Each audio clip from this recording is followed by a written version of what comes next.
Okay, so I'll be talking about the Dolly Varden Silver Project today. It's in the Golden Triangle, and story. Of course, it's a mining-friendly district, and we are part of the BC Regional Mining Alliance.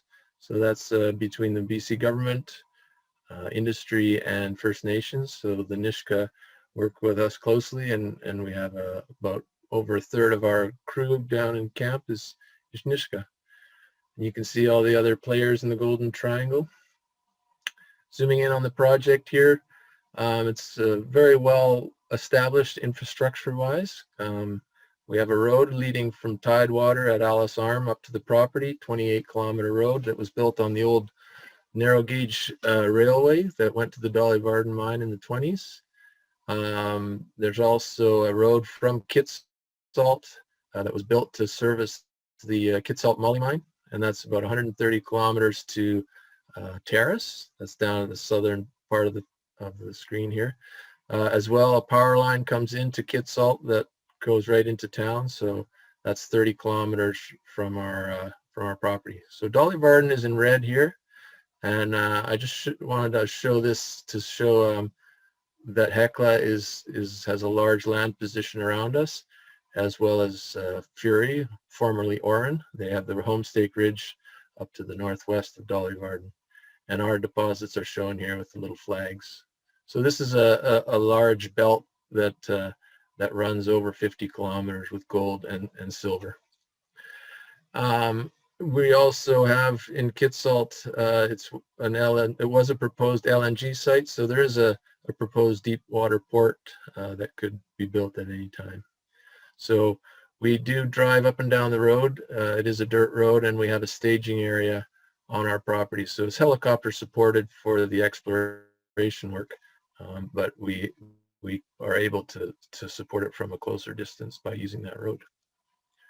There's a long history of mining at Dolly Varden. The namesake mine, the Dolly Varden mine, was the vein was first discovered in 1909, and it was one of the richest silver mines in the British Empire at the time, and it averaged a grade of over a kilogram per ton silver. It was short-lived from 1919 to 1921, but the ore was brought out via the rail line to Alice Arm, loaded on a barge, and then brought directly to Antiochs, just around the corner of the Stewart Channel.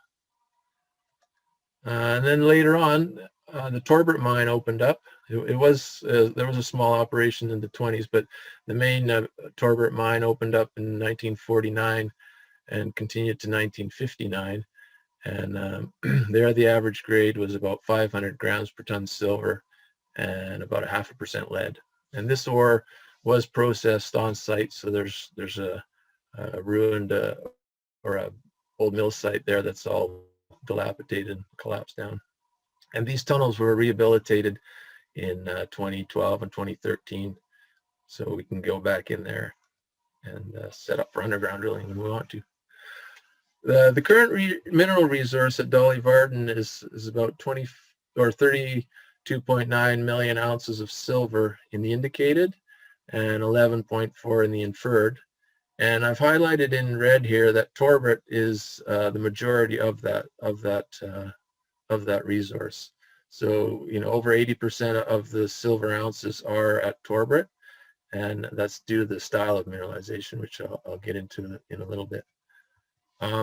It is quite unique in BC to have a pure silver play. So we report these numbers in silver grades as opposed to silver equivalent. A lot of these VMS style deposits do report in silver equivalents, but when you look at it, a lot of it is in the lead and the zinc. So this is a silver rich deposit, and we've done some metallurgy and recovery, and it looks pretty good, and it's a clean ore. We do have enough lead in there so that we have the silver reporting to a lead con. So it's a fairly marketable ore. On the geology map, you can see the Golden Triangle here again. This is just showing that the Dolly Varden property is located within the Hazelton Formation. So it's the same package of volcanic rocks that hosts Escape Creek. It's in the Stikine terrain, and the deposit is somewhere between the lower and middle Hazelton Formation. And the stratigraphic column here just shows where we are. So the red line is our main deposit. The green here is the lower Hazelton. The light green is the upper Hazelton, and then the brown is the Iskut River Formation, which are the argillites that host Eskay Creek. So we're a little bit lower in the time stratigraphic column than Eskay, but it's the same rifting event that caused the Eskay development. So the main Torbrit deposit is stratiform, exhalative, and volcanogenic related mineralization, and it's later being cross-cut by veining. So these bars here just show our time frame of the mineralization event. So the red here is the stratiform mineralization, and then the pink and the sort of purplish color is the veining, which you can see here continues after the strata bound or stratiform mineralization has happened. So on the property overview, it's a large sin form. So our older rocks are actually up on the hillsides to the east. So that's the Stahini Formation, which everything sits on top of that. The Hazelton, upper Hazelton, lower Hazelton, and then in the middle here, the brown is the Iskut River Formation. So we have our younger rocks sitting at the bottom, and there are a set of thrust faults that came in later during the Cretaceous, which doubled up a lot of these stratigraphies. But it's steeply dipping where the deposits are. And so you can see here in red the Torbrit, Dolly, Varden, North Star, and Wolf. Those are the 4 deposits that make up our mineral resource right now. This is the same view, map view. It's a radiometrics view of the potassium anomaly. So we flew this in 2012 and 2013. This is the potassium plot from the radiometrics, and you can see a very strong potassium signature over starting at the deposits in the south and heading north about 4.5 kilometers. And then there's still remnants hooking around with the stratigraphy to the northeast. And we did some TEMA work, so some integrated mineral analysis, and most of that potassium is in the rock as fine potassium feldspars as part of the alteration. And it's in both the footwall and the hanging wall of the deposits. So what you see here is the hanging wall. It's the rocks overlying the deposit, and the alteration is still there. Associated with that potassium anomaly is the sodium depletion. So this is work done on the ground with lithogeochemistry samples. Very important work that's helped us establish both the stratigraphy as well as the alteration. So Chris Siebert put all this together and found that the sodium depletion zone aligns with the anomaly, which is what we would expect on a VMS style or a volcanogenic style deposit. A little diagram here from one of the short courses before Roundup ones. Bruce Gemmel had this in there, and it just shows nicely where we're kind of at. It's sort of a mix between not quite a VMS, because we don't actually have a lot of we don't have a lot of massive sulfides, and not quite an epithermal. We're somewhere in between. So shallow submarine environment, which brings the confining pressure down. So the fluids are actually reaching the surface boiling, as opposed to our deep water model where it's the confining pressure allows the heavy metals to precipitate out. So they actually reach the surface and then precipitate out in the cold water. But what we're finding is we have a mix of various styles. So we have the layers, the barite and silica sinter, and then we have copper and gold stockwork on the western side of the property. So that's probably the sort of the feeder area. In terms of the sort of time stratigraphic sequence, this would be occurring during the Eskay Rift period. So there's a period of expansion, and you have these basins forming, and the basin bounding faults are quite steep, and the fluids are coming down along these basin bounding faults. So you're drawing seawater in. At the time, the topography would have been, the top of the green here, and the fluids, these heat cells are set up by some heat source down below, and they're pulling the sodium out of the rocks, so we get our sodium depletion, and they're forming the alteration in the footwall, as well as depositing the strata-bound mineralization. Then as the volcanic activity continues, we get tuffs being deposited over top, capping these strata-bound or stratiform deposits. The alteration, the heat cells continue, so they're still altering the overlying rock, and that's again what we see in the radiometrics. But more importantly, the vein mineralization is being in place at this time, coming up along these bounding faults and cross-cutting a lot of the strata-bound mineralization in cases. So structure is very important to us. In 2017, we had McElhaney fly a LiDAR survey. These are very detailed, down to 20 centimeter accuracy, so they have about 8 points per square meter, and we get beautiful bare earth images which show every little ripple. We can plan drill holes, and we can go to outcrops and find them without having to thrash through the bush. So, and anybody that has a property with a lot of forest, I highly recommend a LiDAR survey. And our large structures show up beautifully on these surveys. So these are some of our main structures: the Moose Lamb, Tiger Evanson, Mitchell faults, and a lot of these are bounding faults, either reactivated after the Cretaceous or just a remnant from previous times.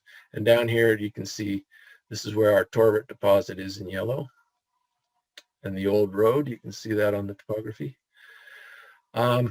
So through cross section through the Torbert horizon, crossing that Moose Lamb fault, you can see here the Torbert zone is just catching the north end of it here, and then this is some of the strata-bound mineralization, steep, conformable to bedding, and then you have your alteration at surface and underneath.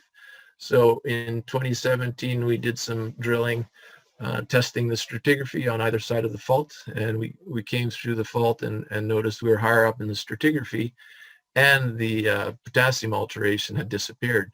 So we kept drilling, and the potassium started to pick up again, and we got through the stratigraphy just overlying the deposit, and we hit 200 meters down. We hit another it's an offset of the Torbert zone. It's the same style of mineralization, same grades, and there's a distinct marker horizon. You can see a picture of it down here below the deposit that we hit. So it put it all into place. So this was a reverse fault that then that deepened put the deposit a little bit deeper. This is just a close-up of the same cross section, and this bar graph on the side is our potassium. So we do live XRF of our drill holes when we're logging, so we get a good idea of when we're getting an increase in alteration, because it's quite hard to see due to the fine-grained nature. And you can see here it starts picking up as we get downhole. The mineralized zone itself does not have a lot of potassium because that's mainly silica and barite and iron jasperoid. And again, here's some grades. This is of the Torbert, just near the mine, 420 grams per ton of silver, 0.2 lead and 0.14 zinc. And then on the offset, similar grades, 433 grams per ton. And it's over quite wide width. So this is 22 meters because we are getting those basin fills. So it's not the narrow veins. It's nice to get some good thicknesses there. And then this last summer, we've been working around the Torbert deposit. So we're doing little step outs systematically, 25 to 50 meter step outs. And again, we're getting some, the grades that fall into our range of 351 grams per ton silver, 12 meters, getting a little narrower, getting to the edge of the basin. And we quite often see a high grade interval within these intercepts. So we get usually over a kilogram silver, narrower to 1.5 to 3.5 meters. generally. And then we also this summer drilled within the Torbert deposit, so close to some of our high-grade holes, and just in an attempt to expand out our high-grade blocks within the actual resource. And then on the on the map on the left here, you can see the Torbert deposit sitting at a northwest orientation. So it's like an ice cream scoop. This is a side view. This is all, again, being folded afterwards, and we're following the horizons, and this summer we found some more evidence of the horizon off to the northwest. So we'll be following that up. We have the Torbert horizon, but we need to go a little deeper on it and see if we can find some of that higher grade material. So just within the Torbert deposit itself, it's like I said, it's a mixture with lots of overprinting. Along the edge of the deposit, we can see intact layers here. So this is silica iron-rich layers, and they're all nicely formed and not broken up or anything. But as we move towards the center, we start to see things breaking up and being overprinted. So if you come in closer, a closer view of these layers, you can see a texture here called geopetal texture, which is defined as it's a texture that grows in a low confining pressure, sort of an exhalative style, or even a hot spring style environment, and you get crystals of either barite or anhydrite growing up, and then the next layer of ash or iron-rich material being draped over top, and then the next set of crystals growing up. So you can actually get tops within your horizons near the edge of the deposit there.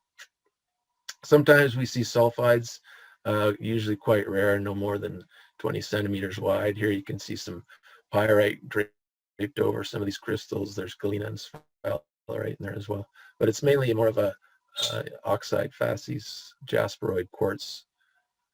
And then below that, so we're working our way through from the youngest to the oldest style of mineralization.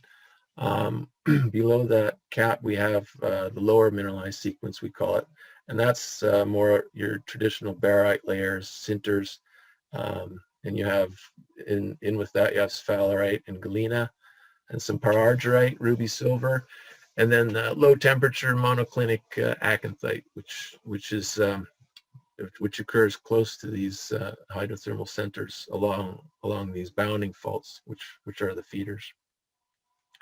A lot of the barite is replaced by silica close to the later veining, but we do find the barite veins or barite beds off distal to that. It is a dynamic environment. So we do have fault escarpments, at least that's how we've interpreted it. So we have mineralization that's crumbled off the edge, falling in, sort of debris flow type situations, and the matrix is a volcanic tuff here. At the base of it, we have a very sharp grade contact. So once you get to the bottom of the sequence, there's no silver anymore. There's very strong chloride alteration, which you tend to find in a lot of VMS deposits along the base.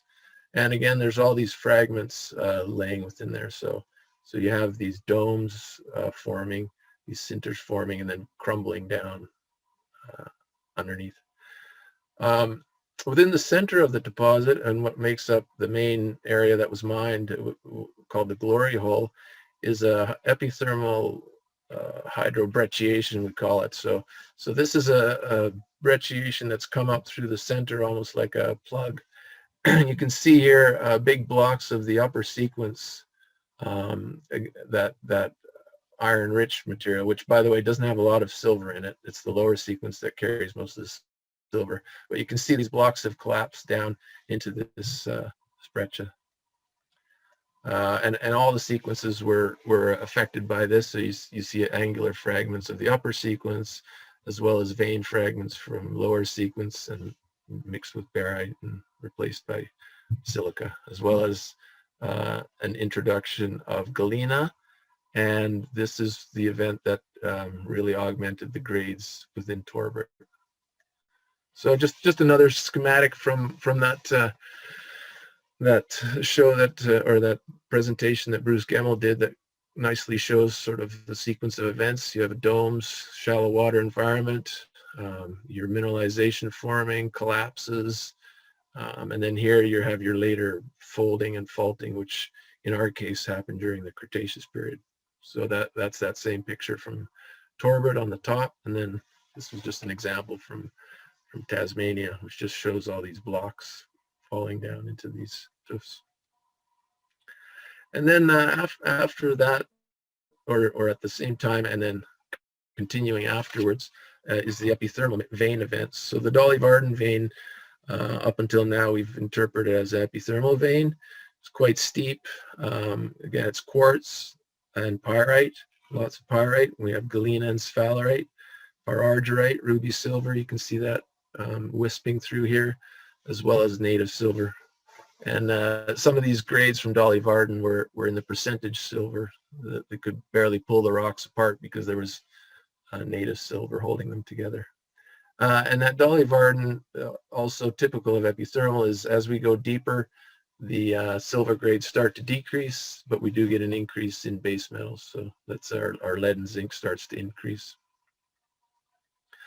Like I said, the epithermal events is really what brought in the silver grades into both the veins as well as Torbert. So we see here native silver within one of these epithermal veins or breccia systems that came up through Torbert. This was a hole we drilled across the center of the deposit, 65 meters of 420 grams per ton silver. And again, that smaller interval, 16 meters of 1.2 kilograms of silver. And the epithermal events throughout the whole property are quite extensive. So 4.5 kilometers away, still within that potassium alteration trends, we have the chance showing. This was a hole we drilled last year. It's almost 25 meters of 385 grams per ton.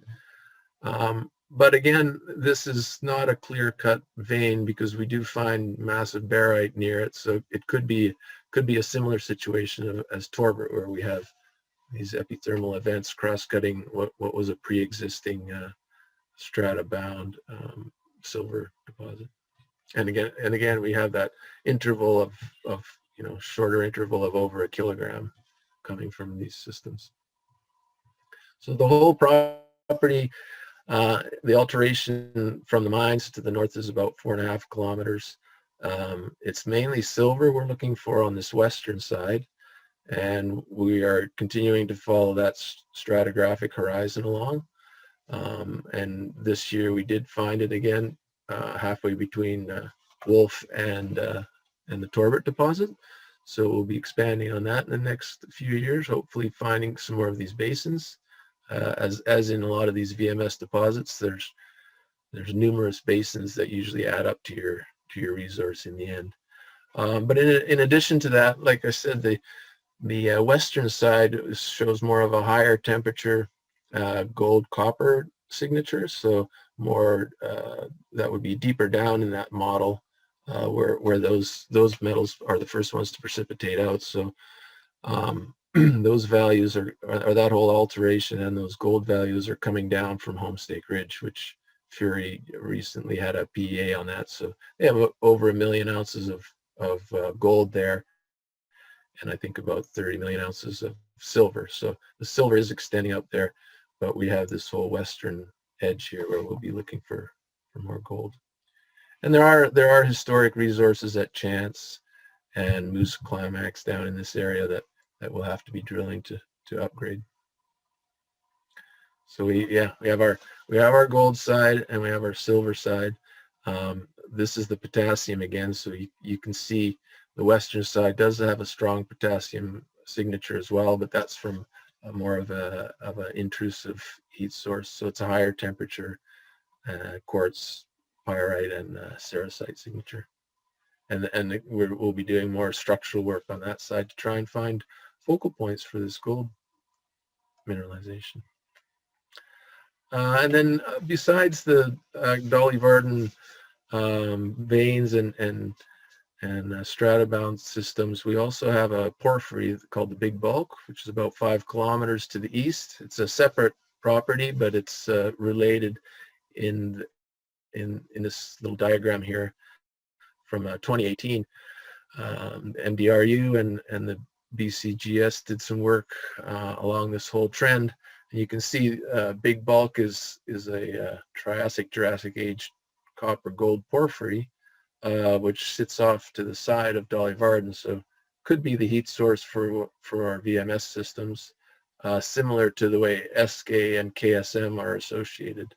And this little schematic here from Gale just shows the sort of the regional structural regime which caused the deposition of these, or opened up areas where these porphyries could be deposited. So we haven't even really gone to Big Bulk and looked there very much. There's a few holes in 2019 which do have copper and gold in them. So that's a whole nother exploration program on that as well. So we're just finishing up on the property right now. The drills left a few weeks ago, but we're just finishing up our logging. So thanks to the team out there that's still working away. They just got snowed on yesterday, and we also have with us a lot of contractors that are doing a great job up there. So we'll be getting these results in the next few months. The labs are completely backed up because of COVID, the late start, and everybody suddenly got their rocks in all at the same time. So we are anxiously awaiting the rest of the results from our exploration program. And that's my presentation for today. Thanks very much for that, Rob. That was great. I mean, you've got some beautiful textures there as well, and it was a really nice technical presentation. Also, really nice to see live geochemistry informing drill hole logging. So that's definitely a pet project and passion of mine. So thanks for that. I'm going to open up the floor for questions, and just a reminder to type the word question into the chat box, and then I will call on you by name, and then you can ask your question. So go ahead now, please, with any questions for Rob. And maybe I'll start off by just asking a quick one, which is I'm not too familiar with the geology of the area. The copper gold that you have on the western side of the property, you said those are related to intrusions, or that the potassium anomaly in the radiometrics is associated with intrusions. What age are those? Are those all the similar age? Yeah, they're similar age to Red Mountain, so they're still the Triassic-Jurassic. They're not the later Cretaceous ones. Okay. Yeah, it's just a higher temperature signature, so it's a very well, you can see here Red Point, from Red Point all the way up past the western side of Homestake Ridge, and for another 5 kilometers after that, it's a huge gossan that and you know, we have a few drill holes into it, and it's beautiful stockwork alteration. You know, we've gotten intercepts of 30 meters of 0.1 grams of gold. So there is gold in the system, but it's just finding that, well, if there is one, it's finding that structural trap, or drilling deeper and seeing if we can find the porphyry source for these things. Yeah, for sure. And we do have soil lines all over this western side here, and there's a gold anomaly that again extends down from Homestake Ridge. So just got to get more detail on that. Great. Well, we have our first question from Steve Noakes. I hope I'm saying that name properly. Steve. I've been called way worse. Rob, just curious, you guys own the Big Bulk? The Big Bulk? What's that? You guys own the Big Bulk, and who did the drilling in 2019? It was Anglo that did the drilling, and they did three holes of about 400 meters. The porphyry system itself is spread out southward from Big Bulk. So it goes on to Hekla's ground, and at one time, well, Clinton Smythe has the ground there, these open areas, but I heard he recently is working with someone. So we have half the Big Bulk, but the porphyries extend southward, and again, this is an area that hasn't been explored a lot. And then you have the Molly porphyry down here for Kitsault. So it is a belt of porphyries, which that structurally is analogous to the KSM line of deposits. Mm-hmm. So how many holes have been drilled, if you could call it a project, on the Big Bulk, on the entire porphyry? The 3 deep ones by Anglo, and then about 20, I would say, right now in the 50s, just sort of AQ core. Okay. But they didn't go very deep on those. Sure. But like I said, MDRU and as well as the BCGS have done a lot of work up there, and it looks like these things are slightly on their sides. So putting that all together is porphyries take a lot of drilling, and then if you have one on its side, it's going to take even more. Yeah. So it's just starting. Exactly. Yeah. You guys have any plans on taking a run at that? Not yet. No, or not within the next summer. We're trying to get some more Torberts under our belt. Yeah. Okay. We still have quite a few kilometers to test on that trend. Yeah. No worries. No worries. Okay. Thanks. Great. Do we have any more questions for Rob?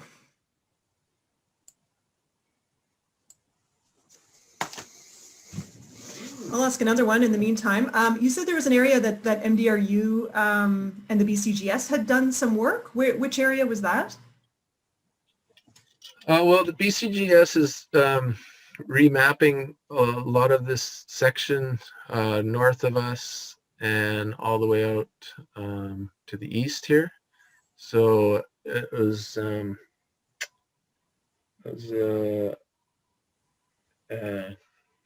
Chris Siebert can help me out. Who was the one who originally mapped that area? They're basically remapping it all with sort of the newer knowledge of the structural architecture going right up to Eskay Creek. So it's sort of a modernizing version of a 60s map. And then there was a master's done at Big Bulk, and MDRU was involved with that as well. I see. Okay. Thank you. Was Emily Miller actually, right? She was working at Big Bulk on her structural study that was under Laurie Kennedy, and right now it's actually Rebecca Hunter is doing a lot of work on the Hazelton rocks up in the north and northeast, and will continue probably next year if she manages to get out. Yeah, they had a bit of a break this year due to COVID. The BCGS didn't have their crews out. Great. We have a question from Dave. Dave Lefevre, yeah. Hi. Very sorry. It's sort of a more general sort of classification type of question. So, and interested in the relationship between the style of mineralization of the Eskay Creek and then also what you have at Torbert in your belt. And so yours seems to be sort of more clearly epithermal, and maybe perhaps that's shallower water, but still you want to call it volcanogenic in terms of thinking of it more as a VMS, or how do you sort of relate to different deposit models with those two deposits? Yeah, that's a good question. I mean, this Torbert and this system has been a subject of debate for many years. So, I mean, there's a lot of textures, and you can find ones that work for you and your theory, whichever way you want to go. But it's a lot of them just indicate a low confining pressure, and so you're bordering on that epithermal versus sort of hot spring style. I mean, basically a VMS is almost like an underwater hot spring in a lot of cases, just deeper water. and then, depending on your pressure and temperature, which metals deposit out when, kind of thing.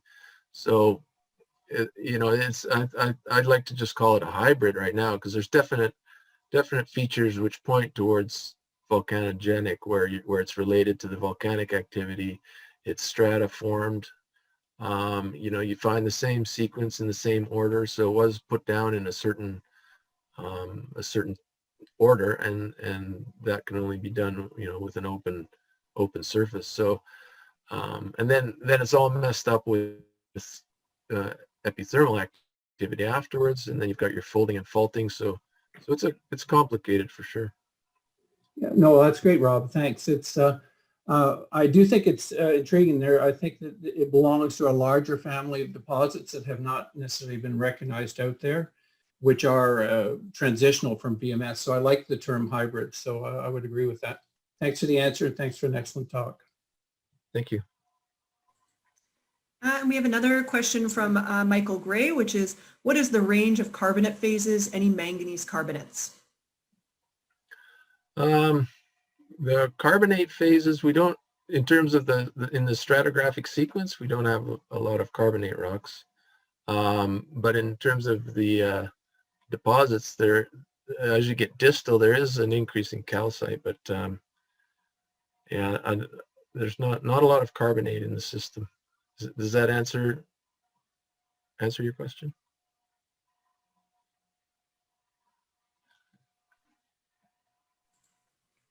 We'll have to Yeah, take so that can you as a hear me, yes. Rob?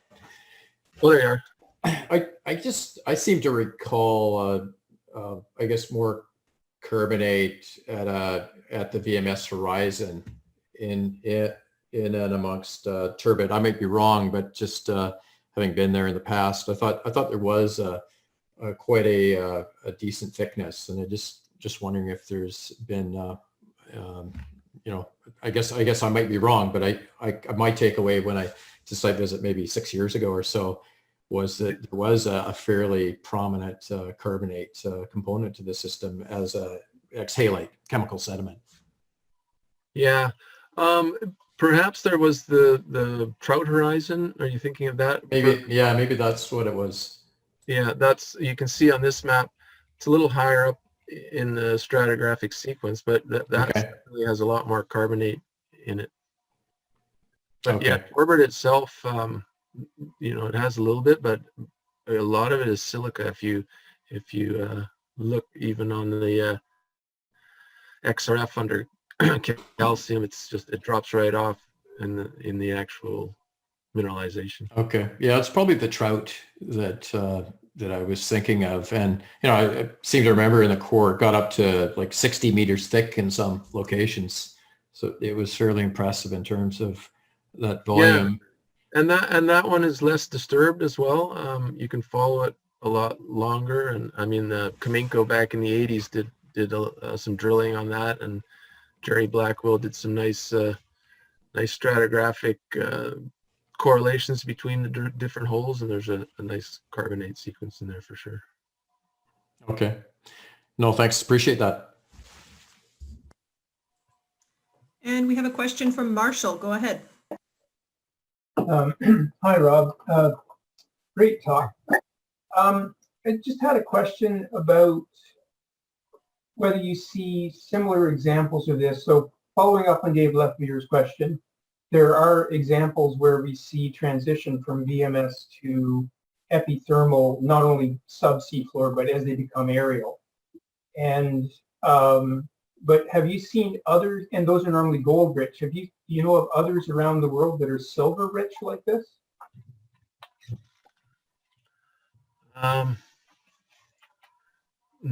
No, I can't come up with an example right now. The ones I've worked on in Mexico are all sort of, not so much subaqueous, and so they're more replacement styles, like the ones that are more pure silver.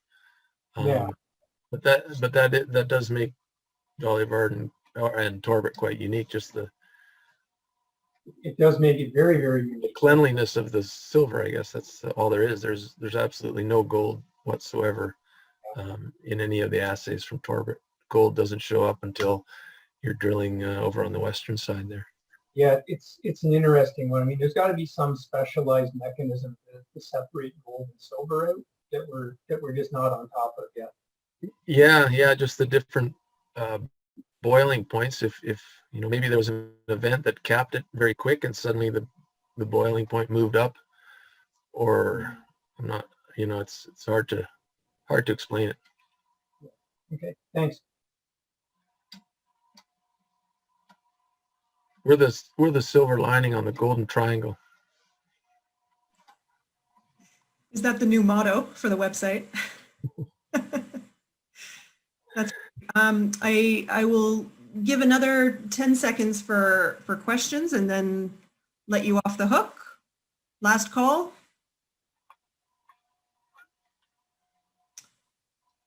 All right, well, thank you very much again for presenting today. And the MEG is saving a lot of money by not having to hand out wine gifts. So here's your virtual coupon, and the next time I see you, you can definitely Thanks. have one. So yeah, thanks again for sharing all your knowledge on this project. And it was really, really nice that it was so technical as well. We really appreciate that. So thank you, and take care. And for everybody who's online, keep your eyes peeled for invites to our next talk on November 25th at 12 p.m. It'll be a lunchtime talk. And this recording will be available on our LinkedIn webpage. So please add yourself to our LinkedIn page. Thanks very much. Bye-bye. All right. Thank you. Bye.